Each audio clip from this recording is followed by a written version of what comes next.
साल 2007 में Indian stock market की मार्केट कैपिटल $1 ट्रिलियन पहुंच गई थी। फिर 10 साल बाद 2017 में $2 ट्रिलियन हुई। फिर 2021 में $3 ट्रिलियन हुई और अब 2023 में इंडियन स्टॉक मार्केट की मार्केट कैपिटल $4 ट्रिलियन की हो गई है।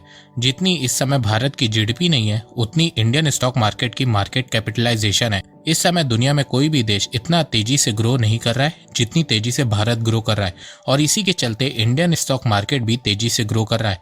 इसके अलावा पिछले कुछ सालों में भारत सरकार ने कई इकोनॉमिक रिफॉर्म किए हैं, जैसे कि टैक्स को सिंप्लीफाई करने के लिए जीएसटी को इंट्रोड्यूस किया है, मैन्युफैक्चरिंग को बढ़ाने के लिए कॉर्पोरेट टैक्स को कम किया है, पीएलआई स्कीम को लॉन्च की है। इसके अलावा इंडिया में पहले के मुकाबले बिजनेस करना आसान हो गया है। ईज ऑफ डूइंग बिजनेस में इंडिया की रैंक इंप्रूव हुई है। 2014 में इंडिया की rank ease of doing business में 142 थी, जो 2020 में इम्प्रूव होके 63 पे आ गई है। और ये सब मुमकिन हो पाया है बीजेपी गवर्नमेंट की कड़ी मेहनत के चलते। और इसी मेहनत को देखते हुए दुनिया भर की ग्लोबल फाइनेंशियल और रेटिंग एजेंसीज ने प्रिडिक्ट किया है कि अगर 2024 के जनरल इलेक्शन में बीजेपी पावर में नहीं आई तो इंडियन स्टॉक मार्केट में भारी गिरावट देखने को मिलेगी। इन्वेस्टर्स का भरोसा इंडियन स्टॉक मार्केट से उठ जाएगा। साथ में इंडियन इकोनॉमी और उसकी ग्रोथ रेट पे भी बहुत नेगेटिव इम्पैक्ट पड़ेगा। इसके अलावा इन ग्लोबल इंस्टीट्यूशंस ने और क्या क्या कहा है, आइए जानते हैं। तो नमस्कार दोस्तों, स्वागत करते हैं आपका चार्जिंग पॉइंट हिंदी में। दोस्तों, आज के इस वीडियो में हम बात करेंगे 2024 के जनरल इलेक्शन के बारे में कि अगर 2024 में बीजेपी जीत जाती है तो इंडियन इकोनॉमी और स्टॉक मार्केट को कितना फायदा होगा, और अगर हारती है तो कितना नुकसान होगा। तो जानने के लिए जुड़े रहिए आप इस वीडियो के साथ। दोस्तों, मैं ऐसे ही इंफॉर्मेटिव वीडियो बनाता हूँ, तो अगर आपको इंफॉर्मेशनल वीडियो देखना पसंद है तो आप इस चैनल को सब्सक्राइब कीजिए, इससे मुझे बहुत ही सपोर्ट मिलेगा। इंडिया के 2024 के जनरल इलेक्शन में अब सिर्फ कुछ ही महीने बचे हैं और पूरी दुनिया की नजरें इस समय भारत पे ही हैं। बहुत सी फाइनेंशियल इंस्टीट्यूशन और रेटिंग एजेंसीज इंडियन इलेक्शन को बहुत ध्यान से मॉनिटर करने वाली हैं, क्योंकि 2024 का जनरल इलेक्शन ही भारत का फ्यूचर डिसाइड करने वाला है। और ये मैं अपने से नहीं बोल रहा हूँ, बहुत से ग्लोबल फाइनेंशियल इंस्टीट्यूशंस का यही मानना है। क्रिस वुड, जो जेफरी के इक्विटी स्ट्रेटेजी के हेड है, उन्होंने कहा कि अगर 2024 में बीजेपी इलेक्शन हार जाती है तो इंडियन स्टॉक मार्केट 25% गिर जाएगा। यही बात जेफरीज ने भी कही है कि अगर 2024 में बीजेपी इलेक्शन हार जाती है तो इंडियन स्टॉक मार्केट 25% गिरेगा। निवेशकों का भरोसा भारत पे कम होगा। मॉर्गन स्टैनली ने भी एक रिपोर्ट बनाई है और उसमें कहा है कि 2024 के इलेक्शन में अगर बीजेपी हारती है तो इंडियन स्टॉक मार्केट 40% तक गिर सकता है। वहीं अगर बीजेपी जीत जाती है तो इंडियन स्टॉक मार्केट 5 से 10% तक भाग सकता है। मॉर्गन स्टैनली ने कहा है कि जिस तरह 2004 के इलेक्शन में बीजेपी हारी थी और कोलिशन गवर्नमेंट भारत में जीती थी, उसके चलते सिर्फ एक दिन में स्टॉक मार्केट 17% गिर गया था। उस समय इंडियन स्टॉक मार्केट ज्यादा बड़ा नहीं था तो उसका इम्पैक्ट ज्यादा नहीं पड़ा, पर इस बार अगर ऐसा हुआ तो इसका इम्पैक्ट बहुत मैसिव होगा, क्योंकि इंडियन स्टॉक मार्केट $4 ट्रिलियन का हो गया है और अगर ये 25 से 40% गिरा तो नुकसान बहुत होगा। मॉर्गन स्टैनली ने बहुत डिटेल से स्टडी करके बताया है कि अगर बीजेपी 2024 के इलेक्शन में 260 सीट जीत जाती है तो स्टॉक मार्केट 5% भागेगा। अगर बीजेपी 240 सीट जीतती है तो स्टॉक मार्केट 5 से 7% गिरेगा, क्योंकि बीजेपी के पास मेजॉरिटी नहीं होगी। वहीं अगर बीजेपी 225 सीट जीत जाती है तो स्टॉक मार्केट 20 से 25% गिरेगा, और अगर बीजेपी 200 से कम सीटें जीती है तो स्टॉक मार्केट 30 से 40% गिरेगा, क्योंकि तब भारत में 100% कोलिशन गवर्नमेंट बनेगी। देखो, फाइनेंशियल इंस्टीट्यूशन बहुत रिसर्च करके डेटा के बेसिस पे प्रिडिक्ट करते हैं। अब आप लोग सोच रहे होंगे कि इलेक्शन का स्टॉक मार्केट से क्या लेना देना। तो देखो, स्टॉक मार्केट का इलेक्शन से डायरेक्ट रिलेशन होता है। जब भी किसी देश में मेजॉरिटी गवर्नमेंट आती है तब स्टॉक मार्केट बहुत ही अच्छा परफॉर्म करता है, और वहीं जब देश में कोलिशन गवर्नमेंट यानी कि मिली जुली सरकार आती है तो स्टॉक मार्केट बहुत स्लो परफॉर्म करता है। स्टॉक मार्केट को मेजॉरिटी गवर्नमेंट ही पसंद आती है। ऐसा इसलिए क्योंकि बिजनेस को लेकर, टैक्स को लेकर और भी बहुत सी चीजों को लेकर जो बिल पार्लियामेंट में आते हैं वो जल्दी पास हो जाते हैं, डिसीजन फास्ट होता है। पर कोलिशन गवर्नमेंट के समय ऐसा नहीं होता है, कई बिल बीच में ही अटक जाते हैं, डिसीजन पेंडिंग रहते हैं, जिससे देश की इकोनॉमी पे इम्पैक्ट पड़ता है और स्टॉक मार्केट भी अच्छा परफॉर्म नहीं करता है। अगर आप इंडियन स्टॉक मार्केट का इतिहास देखेंगे तो आपको मेरी बात समझ में आ जाएगी।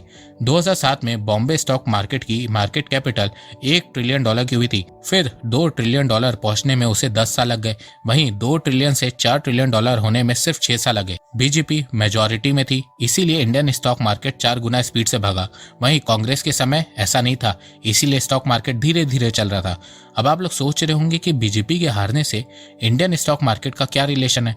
तो देखो, जब देश में एग्जिस्टिंग गवर्नमेंट इलेक्शन जीत के वापस से पावर में आती है तो stock market as usual perform करता है, क्योंकि इन्वेस्टर को पता रहता है कि गवर्नमेंट किस सेक्टर में किस फील्ड में ज्यादा फोकस कर रही है। पर जब न्यू गवर्नमेंट फॉर्म होती है तो इन्वेस्टर डर जाते हैं, क्योंकि न्यू गवर्नमेंट पुरानी गवर्नमेंट की सारी पॉलिसीज को चेंज कर देती है, और भारत में तो ये बहुत पुरानी परंपरा रही है। देखो, फॉरेन इन्वेस्टर हमेशा उस देश में लॉन्ग टर्म इन्वेस्ट करते हैं जहां पे गवर्नमेंट स्टेबल रहती है। जैसे कि आप चाइना का एग्जांपल ले सकते हैं। चाइना में कोई इलेक्शन नहीं होता है, तो फॉरेन इन्वेस्टर्स को पता रहता है कि चाइनीज गवर्नमेंट कहां पे ज्यादा फोकस कर रही है, किस सेक्टर पे ज्यादा फोकस कर रही है। वहीं अगर किसी देश में डेमोक्रेसी होती है तो फॉरेन इन्वेस्टर उस देश में ज्यादा इन्वेस्ट करते हैं जहां पे गवर्नमेंट लंबे समय तक स्टेबल रहती है, मतलब कम से कम 10 से 15 साल पावर में रहती है। स्टेबल गवर्नमेंट रहने से देश की इकोनॉमी अच्छा परफॉर्म करती है, और global investors good performing economy में ही ज्यादा इन्वेस्ट करते हैं, जैसे कि वो इस समय इंडिया में कर रहे हैं। अगर आप पिछले 10 सालों का डेटा देखेंगे तो इंडियन स्टॉक मार्केट ने रिकॉर्ड तोड़ 10.9% का रिटर्न दिया है। किसी भी देश के स्टॉक मार्केट ने भारत जितना रिटर्न नहीं दिया है। यूएस की स्टॉक मार्केट ने पिछले 10 सालों में 6% का रिटर्न दिया है, वहीं चाइना ने सिर्फ 2.7% का रिटर्न दिया है। इंडियन स्टॉक मार्केट ने इतना अच्छा रिटर्न इसीलिए दिया है क्योंकि भारत में मेजॉरिटी में एक स्टेबल गवर्नमेंट लंबे समय तक रही है। अब आप लोग पूछोगे कि स्टॉक मार्केट से इंडियन इकोनॉमी को क्या नुकसान होगा। स्टॉक मार्केट में तो गिरना बढ़ना लगा रहता है। तो देखो, जब नॉर्मली स्टॉक मार्केट गिरता है तो देश की इकोनॉमी को कुछ नुकसान नहीं होता है, पर जब एक दिन में 10%, 15%, 20% गिरता है तो इससे इकोनॉमी को नुकसान होता है, क्योंकि ग्लोबल इन्वेस्टर्स का भरोसा देश से उठने लगता है। वो अपनी इन्वेस्टमेंट धीरे धीरे उस देश में कम करने लगते हैं, जिससे देश की ग्रोथ रेट भी गिरने लगती है। इस चीज का सबसे बेस्ट एग्जांपल चाइना है। चाइना से इन्वेस्टर जा रहे हैं तो इसके चलते चाइना की ग्रोथ रेट भी अब धीरे धीरे कम हो रही है। इसके अलावा जब किसी देश का स्टॉक मार्केट अच्छा परफॉर्म करता है तो इससे इकोनॉमी को बूस्ट मिलता है, देश में इन्वेस्टमेंट बढ़ती है, कंज्यूमर स्पेंडिंग बढ़ती है, जिससे देश में बिजनेस बढ़ते हैं और देश में इकोनॉमिक एक्टिविटी तेज होने लगती है, जिससे देश में इकोनॉमिक डेवलपमेंट भी फास्ट हो जाती है। इसी तरह अगर स्टॉक मार्केट में गिरावट होती है तो इसका मतलब ये होता है कि इन्वेस्टर्स का भरोसा देश से हटने लगता है और फिर देश की इकोनॉमिक ग्रोथ भी कम होने लगती है। अब आप लोग जानना चाहेंगे कि स्टॉक मार्केट से एक आम आदमी को क्या फायदा होता है। तो देखो, इससे आम आदमी इन्फ्लेशन को कंट्रोल में रख सकता है। मान लो कि मेरे पास 1 लाख रुपए है और हर साल इन्फ्लेशन 10% से बढ़ रही है, तो 10 साल बाद मेरे 1 लाख रुपए की कोई वैल्यू नहीं होगी।